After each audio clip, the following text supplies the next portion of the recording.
outside, and we're going to hear some great things from our speakers today, so I'm glad you can make it. I would like Steve Farrow to introduce some of our guests today. Steve Farrow.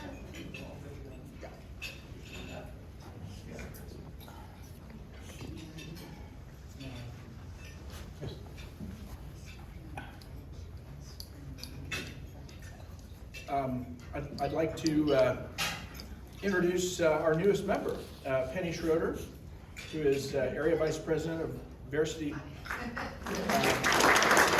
Blood Center, and her guest, their board chair, Skip Whaley. And next to Skip is Dennis Jarrett. Introduce Brad as well. Brad Cooper. Oh, and another recent new member, Brad Cooper, in the back. Scott Spickle from Perry Township, Kiwanis. I'm going to ask Mary Marsh to come up and lead us in the Pledge of Allegiance. If you'd all stand, please.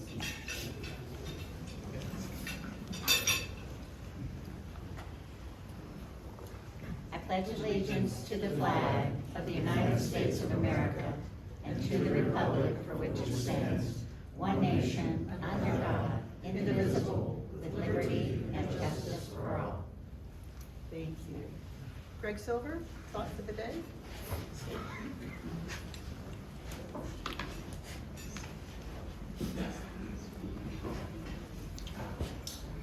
Good afternoon. My name is Greg Silver, and we often give a moment of the day or whatever, and if I don't write my op-ed, which is usually in your newsletter, I have a special guest to my right, Andre White. You may see him when you come in here. He's been with the Columbia Club since he was 15, doing 15, that's right, doing security and doing greeting, and I have found something special about Andre.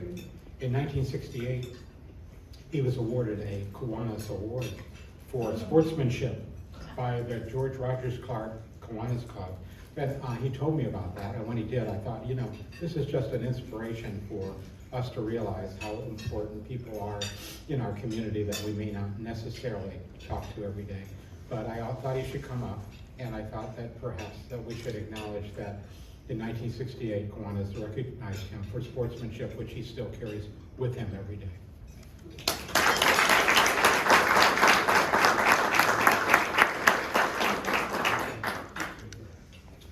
Did you want to say anything? Just for a moment.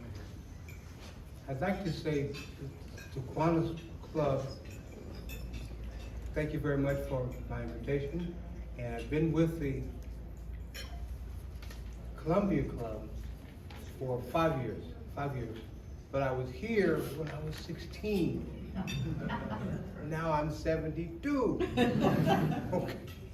But thank you very much, and it's always been an honor, and I have taken the award that I got to heart because it was for sportsmanship.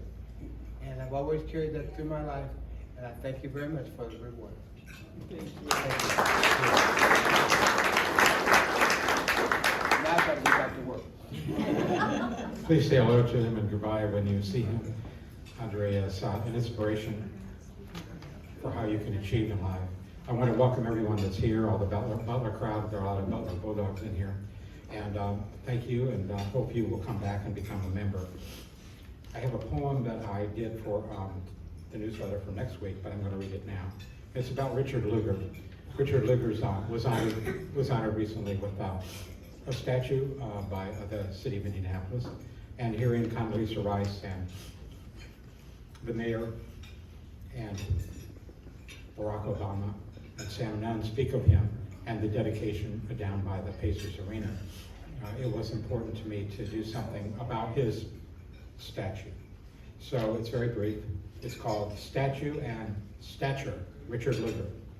Statue dedicated, stature recalled, the achievements, the graciousness, his humility, his dignity, the patriot, the legacies, statue dedicated, stature recalled.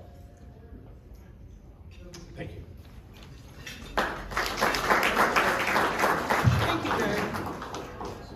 announcements for our club members. So, in just a few weeks, it'll be the new fiscal year, so look for your dues statements in the mail with some additional information on the ways you can serve the club and our community. Annual foundation grant cycle starts the 14th of October. So if you know of any Marion County non-for-profits that serve kids, let them know about it so they can submit applications. We'll be awarding $5,000 grants to several organizations. Let me know or let Bob Lowry know if you're interested and need any assistance in getting those forms to you. They are on the website. Roger, Laura Holloway and I were at the Indiana District Convention 3 weeks ago, and we presented an $11,250 check during the Riley Children's Foundation Parade of Checks.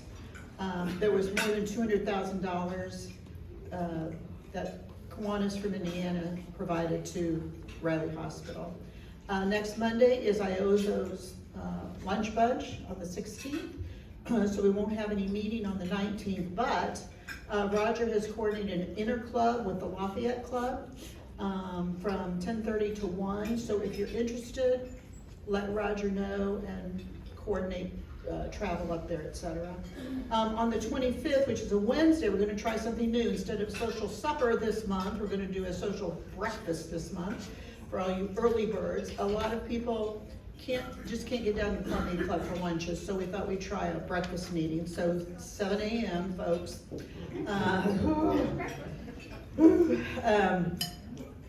7 a.m., it's going to be at the Lincoln Square Pancake House, 7 a.m. Once you go in there, there's a room to the right, and that's where we'll be. And we're gonna be hearing from Major Mindy from the Salvation Army on Codes for Kids, the Angel Tree, Radiothon, bell ringing, which we all participate in, and various other things that are happening with the Salvation Army here in central Indiana. The holidays will be here before we know it, so a reminder to donate your gently or new coats for kids. All sizes are welcome. You can drop them off at the Classic Cleaners location, and they will even clean them for you. And they will accept them through October 19th, so be an early bird on that because the kids really need those coats. I think we did 3,000 last year, and we needed a whole bunch more, so please be generous. Be sure to save the date for Volunteer for Codes for Kids, which is November the 2nd, and Radiothon, which is Saturday the 14th of December. I will be on the air during the Radiothon, and please not at 6 a.m., I hope. For our Kiwanis segment, Bill Murphy and his brother will wrap up the 36-hour telethon, and the goal for this 30th anniversary of Radiothon is $430,000 for the Salvation Army and all the good they do throughout the state. Okay, on October 10th, we return here to the Columbia Club for the Key Club International Director, Matt Ellis. We'll have Laura Holloway, Lieutenant Governor Love Swayze, and District Webmaster Haley Levon will tell us about the Key Club Centennial. Next year, the club is the world's largest, I didn't know this. Key Club is the world's largest high school service organization. They are in over 5,000 high schools throughout the world. Who knew? It's a great program. Our clubs that we sponsor are Key Clubs at Shortridge, Speedway, Perry Meridian, and we're starting one at Arsenal Tech. So this is what we do. Kiwanis helps kids. That's why we're here. So if you're interested in participating, please let Roger know, and he will get you signed up to help develop new leaders for the future of America. We will also be installing new club officers that day. And if you visit the website, indykiwanis.org, for the list of programs that are scheduled. 3 upcoming programs will also be on the homepage, so take a look. I would like to introduce Scott Spickle. Scott, if you'd come on up. He is a member of the Kiwanis Club of Perry Township and one of the grant founders of Changing Footprints, and a recipient of a $500 speaker honorarium grant. Right? Thank you.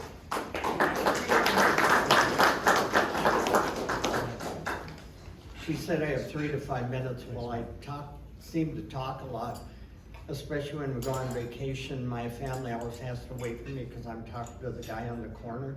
So my wife created a safe word for me. My safe word is aardvark. And it tends to get used. I'm gonna thank you for your guys' money.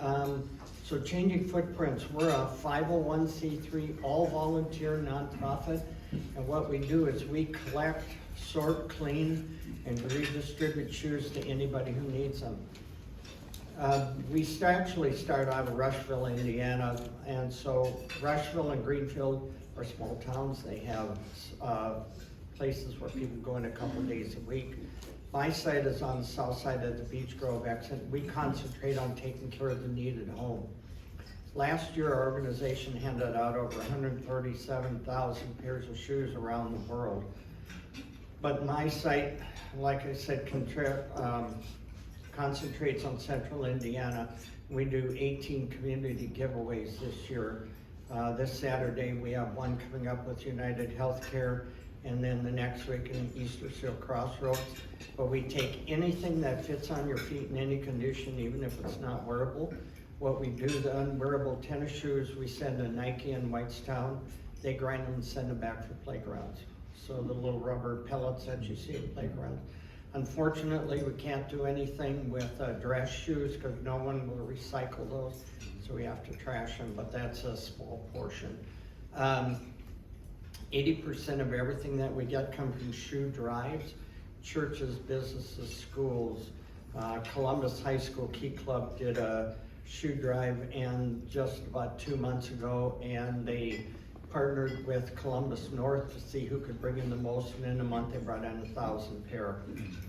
The other 20% that we have we have permanent drop-off sites all over the city, and they're basically a 55-gallon trash can with shoes on the top, and anytime you're not part of a shoe drive, you stick them in the can, and then we come and pick them up and then process them.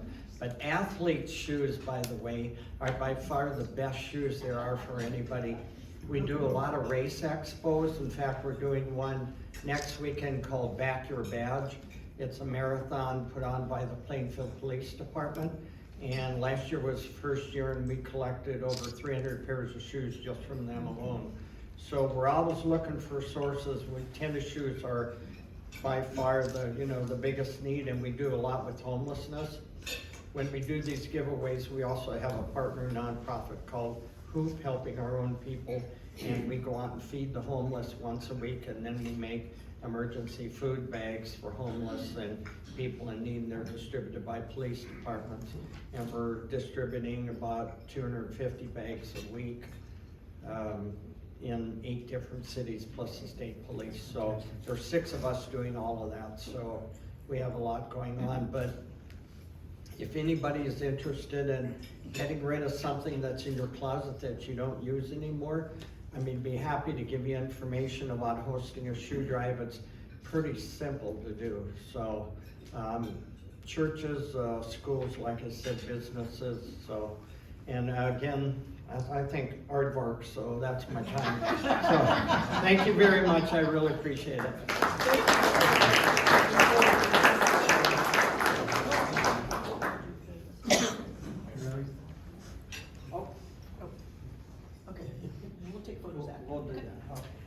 Okay, right now, I'm going to turn this over to Graham for the rest of the program and all the Butler folks here. All right, good afternoon, everybody. How we doing? Great to have a full crowd of Kiwanians, and great to see Butler. So many Butler folks. True story, I was in a pretty dark mood last night. When I got home, my oldest daughter is a sophomore in high school, and now she's starting to get mail from colleges and come visit us, and we had, true story, we had one from Xavier last night come to Xavier family weekend. It's like next month, and she goes, Dad, I'd really like for you to take me. And I said, you're grounded. So this is picking my spirits back up. I want to give Coach most of the minutes here today, but I do want to introduce a number of folks here, and then Coach is going to introduce his staff. First of all, I want to introduce our brand new athletic director, Grant Leindecker. Grant.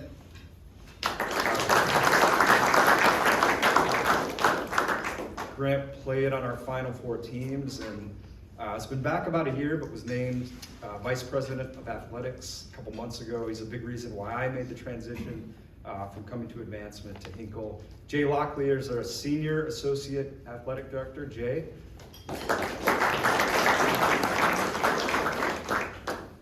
Mike Freeman. Mike's been with me a long time at Butler, Senior Associate Athletic Director. Jess here, let's see Jess.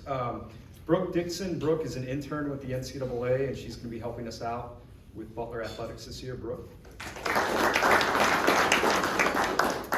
John Michael Malloy. Many of you know John, played for us 16 or 17 years.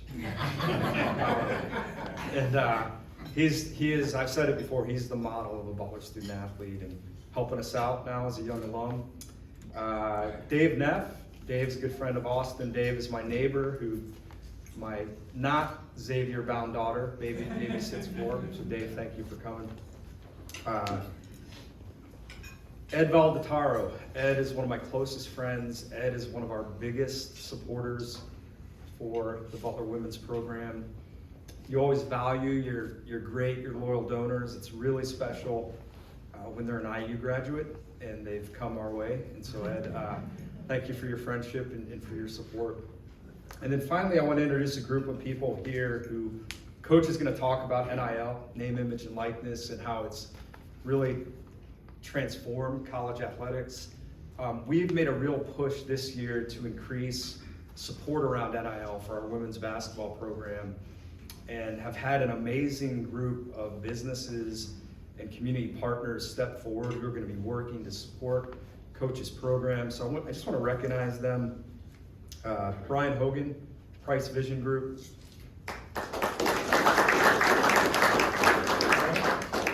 Another IU guy that we brought to the right side of the fence. Eliza Claiborne with Elements Financial. Elements is a tremendous banking partner of Butler, and they're also our first time, if you've been in the Wildman Room, they are going to be our Wildman Room sponsor this year, so thank you as well, Eliza, for that. Clarissa Morley, Pots and Pans Pie Company of Indy. I've gained 7 pounds since we first talked a few months ago. Hidden Gem, right there on College Avenue, so thank you for being here.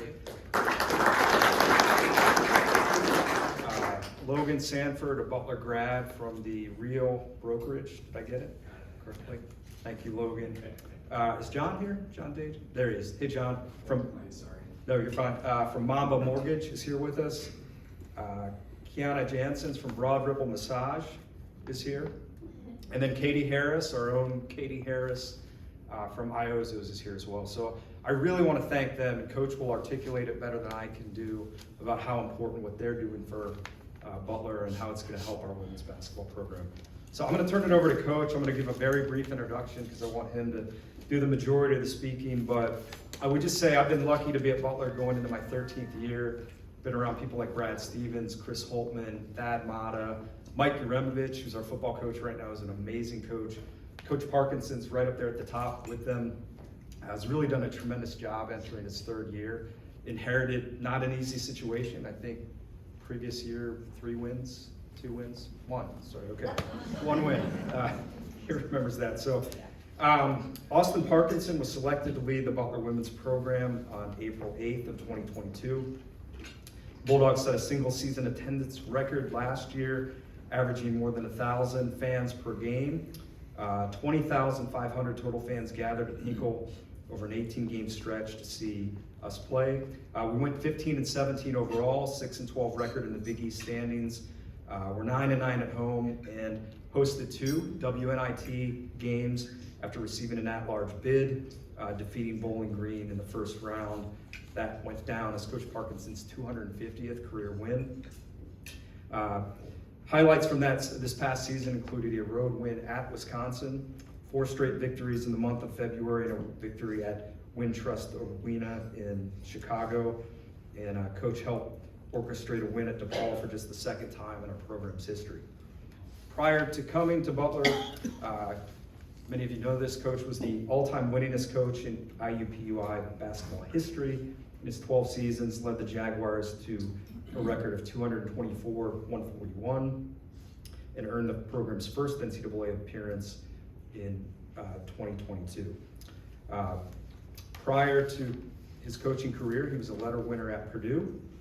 From 2000 and 2004, tied for 10th on the Boilermakers all-time assist list, led the Big Ten in assist-to-turnover ratio in each of his final 3 seasons, received both his BS and his MS from Purdue. Impressive basketball pedigree. I think some of you remember that his father Father Bruce played at Purdue. And he and his wife Whitney, we need to update the website because it says you only have 2 children. So his 3 children, and Coach, come on up.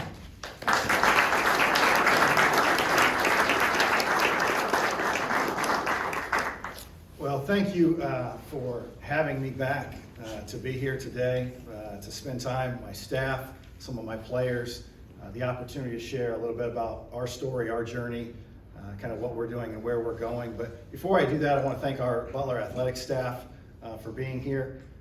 I say that because I say Butler is the most family-oriented place that I've ever worked, and to have our athletic director here supporting, I think, shows that, and that's really important to me.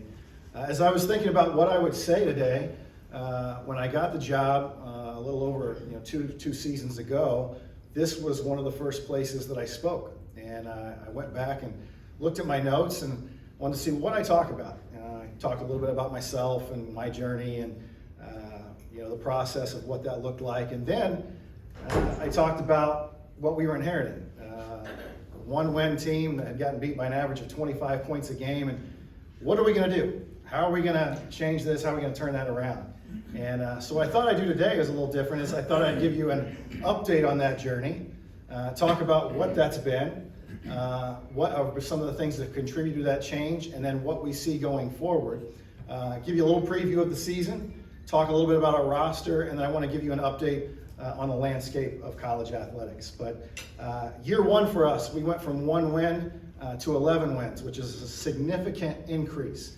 But the part of the season that I remember the most, we played DePaul in a game right before Christmas. I think Graham mentioned that it was like the second win in 25 times this past year. But we played DePaul, game went right down to the end. Ultimately, we lost by 8 points. And I remember as we walked off the floor and headed back to our locker room, our staff is behind the players, and we're kind of talking to ourselves of like, man, we really felt like we let one get away. This was a game we could have got and kind of let it slide.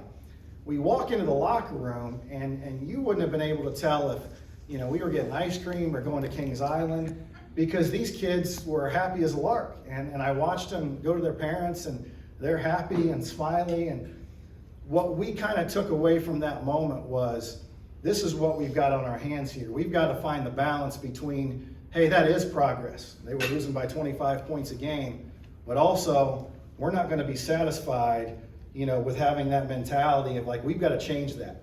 And so year one was about shifting that mentality, shifting that mindset of like, hey, we got to get a set of standards, we got to get a set of expectations, and we've got to strive to get to that. So year one, we took a great leap, but the mindset was the thing we had to shift. Year two, so we went from 1 to 11, 11 to 15. We did that without one of our leading scorers coming back. She was out for the year with an injury. But we had 3 key moments during that season. Graham mentioned one of them. We went to Wisconsin. Wisconsin had a top 5 post player in the country. And we went in and got a Big Ten road win, which was a huge deal for us and the confidence of our young ladies going forward. The second one came late in the season last year.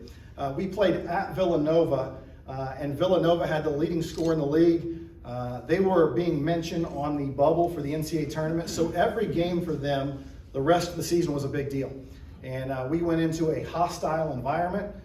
We went in there, played very well, controlled the game for most of the game, but we had some young players step up late and ultimately got a big win. They were the number 42 ranked team in the country, so a top 50 win late in the season for us was a huge deal. Graham also mentioned we got back to postseason play. We played in the WNIT last year. We hosted a game, won our first game, played very well against Bowling Green. Unfortunately, in the second round, we weren't able to be successful and win that. However, I mentioned the mindset of the DePaul game. We lost that second round game, and we talked to the team and talked about the season, and we dismissed the players.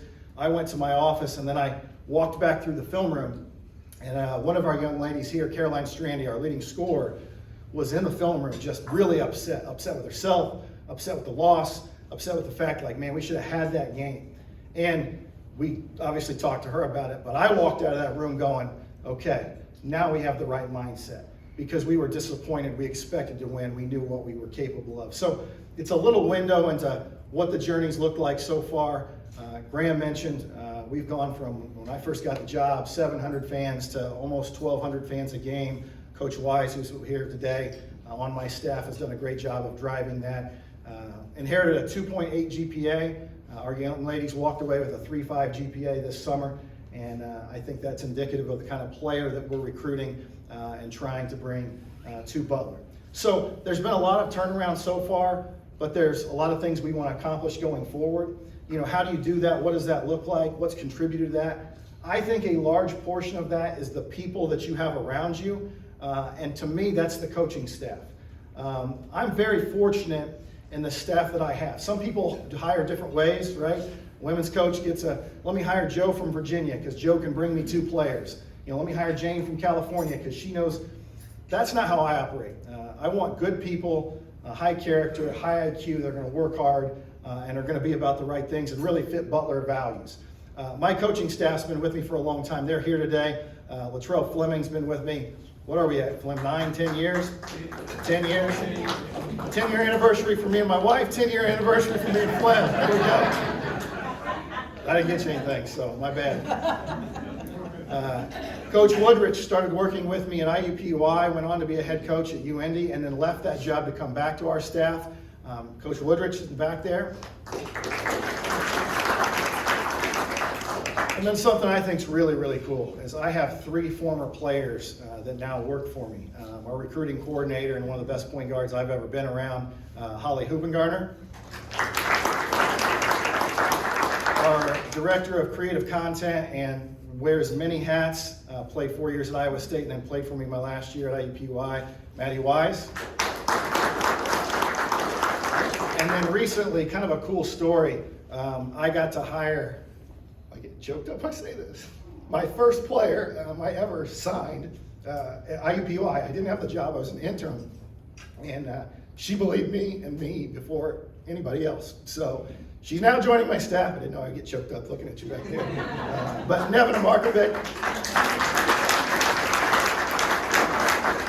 And then somebody we inherited who was part of the staff before but has flowed seamlessly with what we do and does a lot of behind the scenes stuff, Sarah Queeby. So you got to get the right people to get the right message, right? We got to be on the same page. I'm the head coach, I'm in charge, but the reality is if that message is not being communicated the same way, you're not going to be able to be successful. And these guys do a great job and are very intentional about what they do. The second piece is you got to get the right people in the program, right? I mean, clearly there needed to be an influx of talent. We've tried to do that, but more so than that, when I got the job, I looked at the roster and was like, where's Waldo, right? Like we got California, Texas. They had a kid signed from Montana. I tried to find footage of this kid from Montana. I couldn't find any video. I ended up calling the kid and was like, listen, I don't mean to be rude, but I've got to recruit the Midwest. I've got to recruit Indiana. If I'm going out to Montana, the only reason I'm going out there, I'd like to meet Kevin Costner on the set of Yellowstone. So long story short, she did not end up coming to Butler. But what did we do? When I got the job, there was 1 Indiana All-Star on the roster. We've now had 8. As we start this year, we're going to have 6 kids who are Indiana All-Stars suit up as we start the season. Why I say that's a big deal, doesn't matter what school you support in the state, Indiana, Purdue, Indiana State, Butler, Ball State, whenever they're successful, they do it with a core of Indiana players, right? I'm a really big believer in that. And then they try to surround them with talent from surrounding places. We focused on the Midwest. We've got kids from Michigan, kids from Minnesota, and I'll talk about some of those kids as we go, but that's been really important for us. The way we recruit, I think, is important to note. There's 3 things that we look for: talented players with good character who love basketball.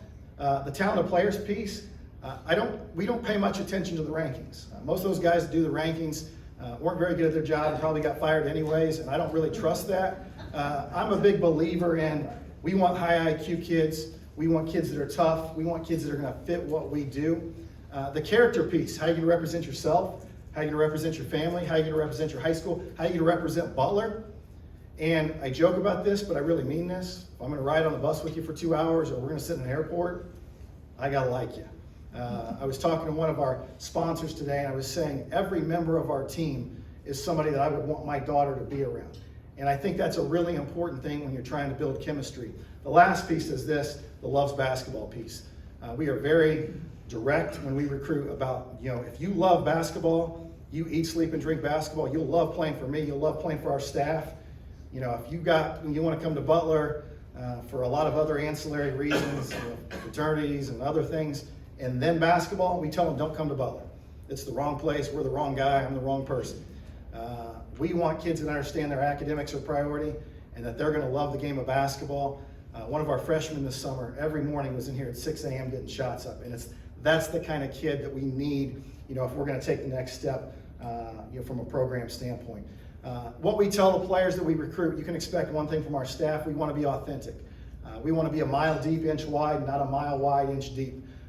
We don't pretend to have things that we don't have. We try to recruit kids and understand what you see is what you get. We're going to be genuine, we're going to pour into you, but the reality is, if you want to look for the shining object or things that aren't important, you probably weren't going to do very well at Butler anyway. So we've tried to recruit those kids, and that's been a very successful model for us, and I think it's going to be a very successful model going forward. Now, as we approach this season, we talked to this group about, okay, we want to take the next step. How do we do that? What does that look like? In our league last year, you've probably heard of the transfer portal. A large portion of our league lost somewhere between 4 and 7 key players on their roster to the transfer portal. We were very fortunate. We were able to keep our roster intact with the players that we brought here and kept in our program. So we said for us, our superpower has got to be, we've got to be investing and connecting in one another while all these other programs are trying to figure out who's on the squad. And so getting to know each other, having that level of continuity, that's got to be something that's an advantage for us. We talk a lot about being team-focused, team-oriented. We played a clip for him of Matt Painter at Purdue talking about the fact that he wants his guys to be upset, if they're not playing what they want to play. But he also wants them to be mature enough to understand, listen, if I'm not getting my minutes, it's still not about me. I need to have the right attitude about the team. Coach Katie used to tell me all the time, you're one play away from being a starter, one play away from being a sixth man, one play away from being in the rotation. One of our freshmen last year, Riley McAlusky, got inserted in the starting lineup during conference season because of an injury. Now, when that injury took place, I could have easily gone with somebody else, but she had prepared herself in those moments, and when she got the opportunity, she started every game the rest of the year and ended up on the all-freshman team. The last thing we think is going to be a significant change, if you see us take a really big leap this year, is the toughness factor. We've got to be a lot tougher. We've got to be better defensively. We got to take some charges, dive on the floor, and that's something that we've really tried to emphasize with our team and with our players. But we've got an exciting group, coming back this year. When you think about the schedule, we have tried to put a schedule together that will give us the best opportunity to be in the NCAA tournament. There's a tournament in Florida that has West Virginia in it. Big 12 team, top 25 preseason. Our second round opponent's going to be top 5 Texas, which is going to be a bear when we get a chance to play them. We have a home game against Indiana University, who will likely be top 25. We'd love to see support at that game. They've obviously been very consistent, and there'll be a lot of familiarity with the players on the court in that game. We have Wisconsin at home. That'll be a big one because we beat them at Wisconsin last year. And then last but not least, we're at Vanderbilt. Vanderbilt was a top 25 team last year. They bring a lot back, and they play in the SEC. And then Connecticut this year comes to our place, and Connecticut is locked, loaded, and healthy, and you can know the hoopla that they bring, so we expect a really big crowd that night. But we feel like that's going to get us ready if we do what we're supposed to and maximize our potential of chance to play in the NCAA tournament. As far as our roster goes, I'm not going to go through every player. I'm going to highlight a kid from each class. With us today, second team All Big East, averaged 15 points and 7 rebounds, Caroline Strandy.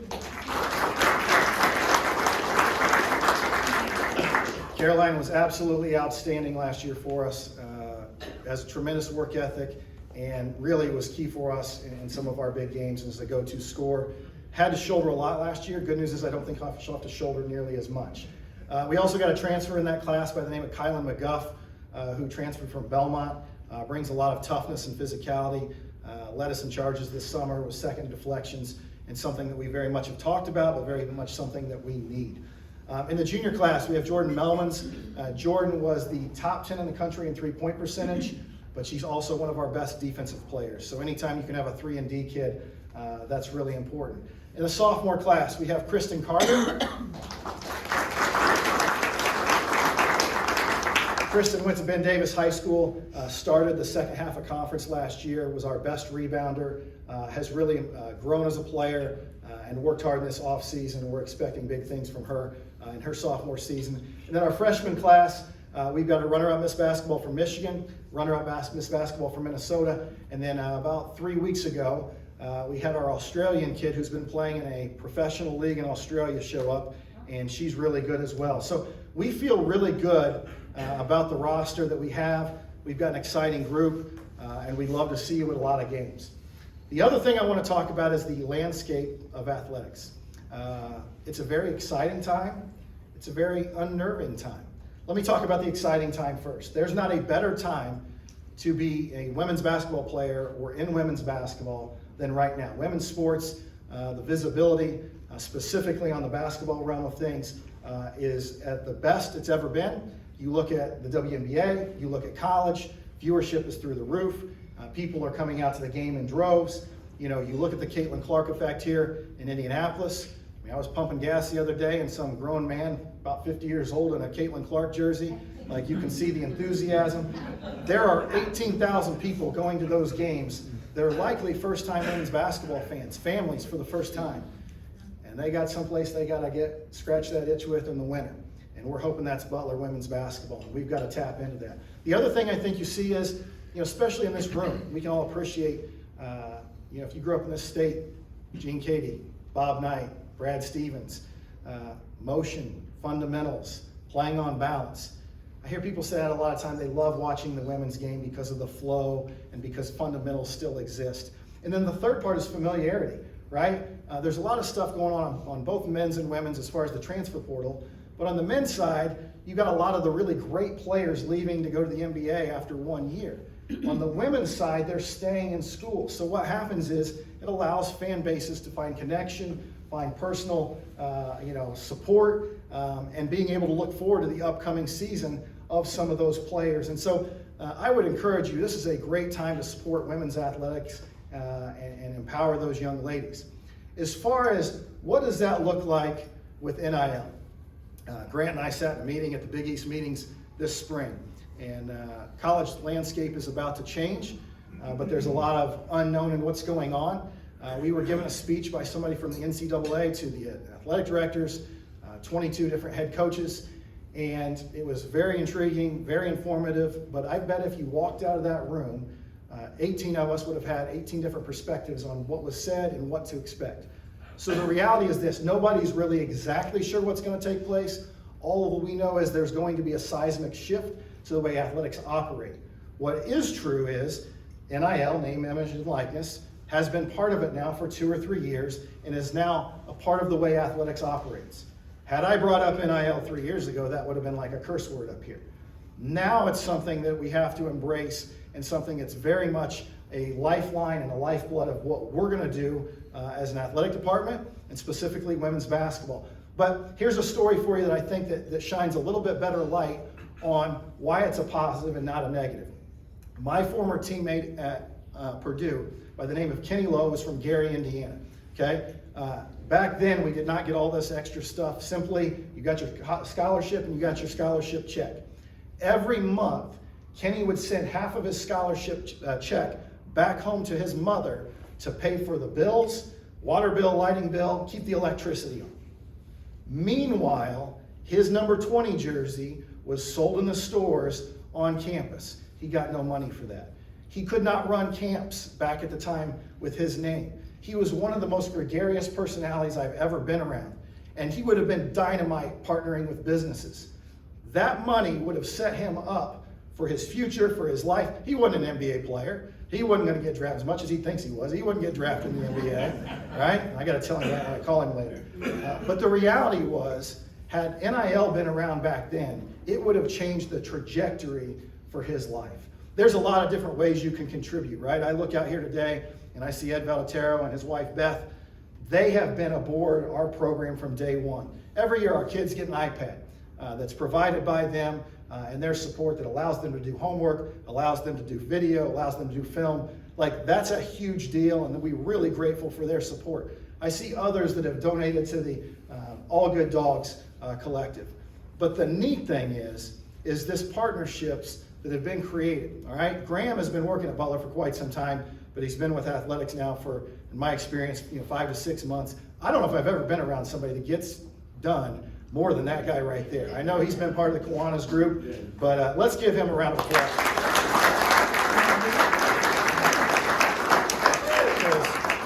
He has made a huge impact. We have about 34 to 35 partnerships of NIL with businesses and our student athletes. And why I think that's a huge deal, it's not just the financial implications, it's not just the fact that it lifts us as a program and helps us compete in the way that we need to compete, but it's the relationships. Life's still about relationships. It's still about people. And the business side of it, you guys get a ton of exposure with the best people on campus that care about their academics, that are going to be out in the community, and they're going to represent you in the right way. You're going to have an opportunity to be part of our program. We, as a basketball program, will support you. I say that Hope Plumbing is a sponsor of one of our kids. Who do you think I call when we need our stuff fixed? I'm telling you right now, I probably sponsored my own player in NIL with the amount of times they've been at our house in the last month, and that is no lie, right? But there is a part of that that is awesome. The second part is for these young ladies. You're empowering them. You're putting them in professional situations. I see Kristen back there who's a sophomore. I've had tremendous feedback from her partnerships and the role that she's played and how invested she's been in it and the exposure that it's done for her. It's empowered her. And what I see is the beginning of relationships. I really believe we're going to have some long-term relationships, that you're going to get people coming to Butler games. You're going to have these kids part of your lives and part of your businesses for a long time to come. The best example I could give you is this. Amazon Prime, Apple, when those stocks first came out, right, nobody quite knew. There was maybe an inclination that was going to blow up. That's women's sports right now, guys. That's women's basketball. So I'm telling you, this is the time to get involved, to get on the front end of this, because this thing is blowing up. It's going in the right direction. And I can promise you, with the people that we're bringing to the program, the ladies that we have, they will represent you the right way. So if there's ever an idea that you have, my coaching staff will be here to talk with you. If you want to support in any way or you want to form a partnership, they would love that, and we would love that as well. Let me finish up with this. This is year 3 for us as a program. Every single player in our program now is somebody that we've recruited. We are fired up about this season. We're fired up to represent Butler. I can promise you, if you come to games, you will be back. These kids are working hard, and it's been the most enjoyable group that I've had an opportunity to coach, and I really believe we've got big things on the horizon. So before I go, I want to open it up to questions to the group. You can ask anything, and I'll answer it. So put it to the group. What questions do you have?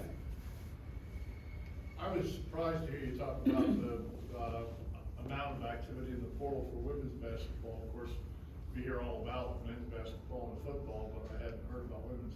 Other than money, what other reasons are these kids moving from school to school? Well, I would say money is some of it. I think one of the things I would say, so these kids, I'll give you an example. July is our recruiting period, and the end of July, I joke, it's like AAU free agency. Used to, I played on one team my entire career, and then my last year, I had to change teams because my superstar center got thrown in jail. His name was Zach Randolph. He ended up being a McDonald's All-American. I changed reasons because my team didn't exist. Now kids change all the times. And so you've got a lot of third parties in these kids' ears during the year about different things. I saw a story in football last night. One of the coaches had played, I'm not gonna say the school, but a Big Ten school, and they had guys on their staff asking about their roster. And so seeds are kind of being planted. What I feel great about Butler is this, is people who attend Butler love Butler. The campus is beautiful. The connection on campus, I think, is another reason. The degree's awesome. And then we talk about the fact, like, you know, the volunteer job shadow and internships. Our location allows so many of those things. So we're very fortunate that we've got a lot of other reasons besides that, and that we play in a great conference. But I do feel for some of those schools that are maybe in smaller towns that don't have that. But there's a lot of interesting things going on behind the scenes these days. Good question. You mentioned about the stars and the superstars going to the NBA after a year or two of college ball. Do you think being able to get paid while they're in college is going to defer that at all? 100%. I think you're going to see more and more staying and looking at, you know, where their value can be at the college level. You know, I think that building their brand before they get to that next level, and then, you know, like think of Caitlin Clark. You know, she could have come out the year before. She stays an extra year. All those eyes on her. I mean, she has a built-in fan base as she starts, you know, playing the next level. The other part, I think you're going to see some players that maybe realize they don't have, you know, the potential to play at the NBA level, but they've got, you know, the hearts and minds of the fan base. You know, I think of a guy I played against, Tom Coverdale, right? Coverdale was slow as can be, couldn't go left, but he was a great player, and IU fans loved him. He would have been an unbelievable NIL partner and somebody that would have maximized that in his day. And so I think you'll see some similar things like that as it goes. Can you make Caitlin Clark an honorary Bulldog? You know, if you can make that happen, we'll try to make it happen. We'll do our. She has some connection. Yeah, we've got some ideas. We got some ideas that we're going to explore. Get her to some of the games. Yeah. And what about all the money from the Big East tournaments? Can any of that be used for NIL? And why not? Well, there's going to be a revenue sharing portion that's going to come back, and you know, we're right now kind of waiting to see, you know, what's the ruling from the courts. There's supposed to be a ruling on September 5th. That ruling has been pushed back, so we're kind of waiting to find out what that looks like. You know, where the TV revenue. You know, there's a lot of unknown questions. I'll tell you from a coaching standpoint, a very frustrating thing right now is when I have a recruit in my office. So with me, I'm not a liar. I'm not good at lying. I'm very black and white, but that's not always the case in recruiting. And so we have places throwing out numbers and dollars and things that are, you know, quite fictional at this point. And what I always tell them is, listen, they can't possibly be telling you the truth because right now we don't know. And so to answer your question, we're still kind of waiting to find out what that's going to look like. Other questions? Well, I can say from having gone to the women's game in the past, when you walked in and it was open seating anywhere, you have to pick a seat now. This is moving forward. But I want to thank you, Coach, and your whole coaching staff, and the players especially. My great niece, who was 8 years old, went to your camp, the last session of the summer. She and her cousin Quinny, and they love the game of basketball. And you all did the most magnificent job. They came back absolutely loving me. She got an award, so that was Okay. icing on the cake. Yeah. But you put on a wonderful program, and I think it really invigorates the girls in their love for basketball.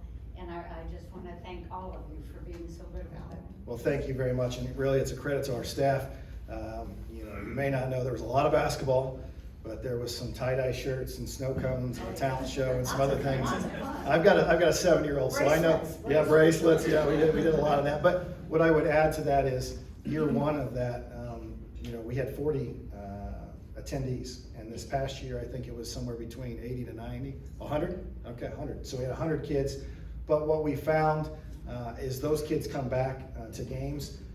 There's a family from Lafayette that literally drove every single day, and a family from Fort Wayne that made a point to come every single day. So, you know, it's building those relationships. And like I said, that's why it's so important that we have good kids in our program to you know, have kids like you're to look up to. So, other questions?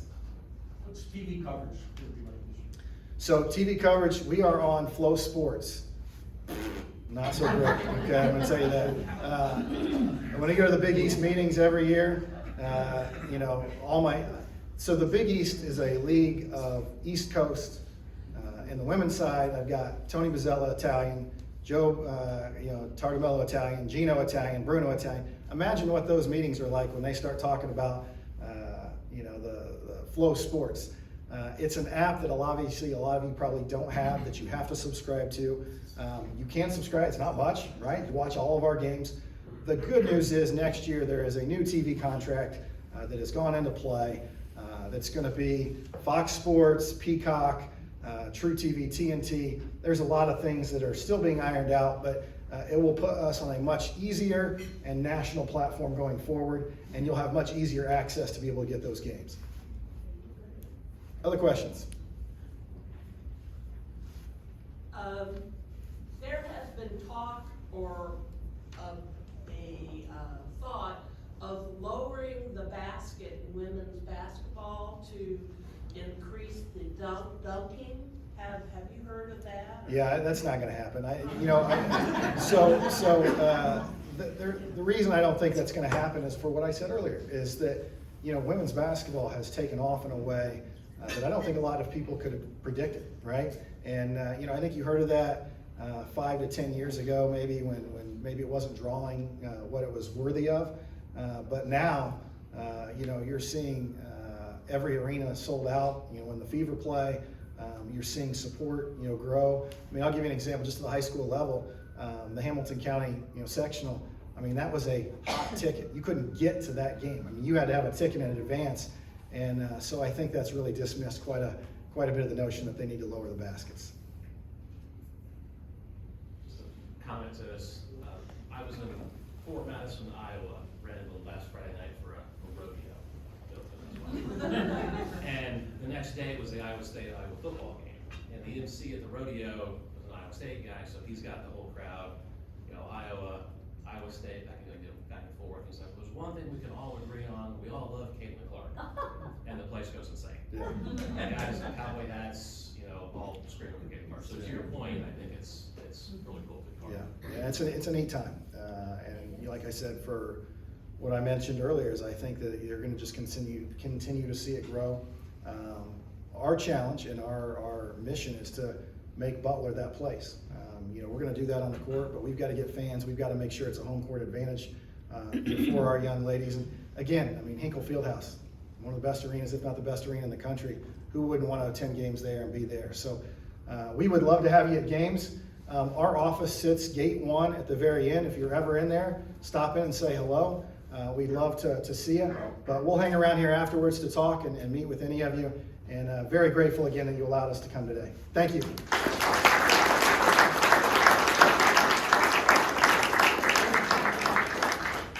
Coach, thank you so much. So a lot of you here are not Kiwanians, but think of what the coach was saying. It's all about the youth and raising them right and giving them opportunities so they can be good adults, and team sports is a way to do that.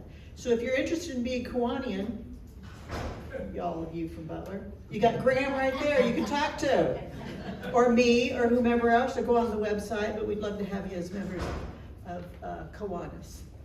Okay. Coach, we're going to give a donation to Changing Footprints in your honor today, because that's what we do. We don't have any meeting on the 25th because we're doing the breakfast, remember? Okay, it is time for the dad joke. Here we go. Why did the skeleton not climb the mountain? Because it didn't have any guts. And with that, we are adjourned.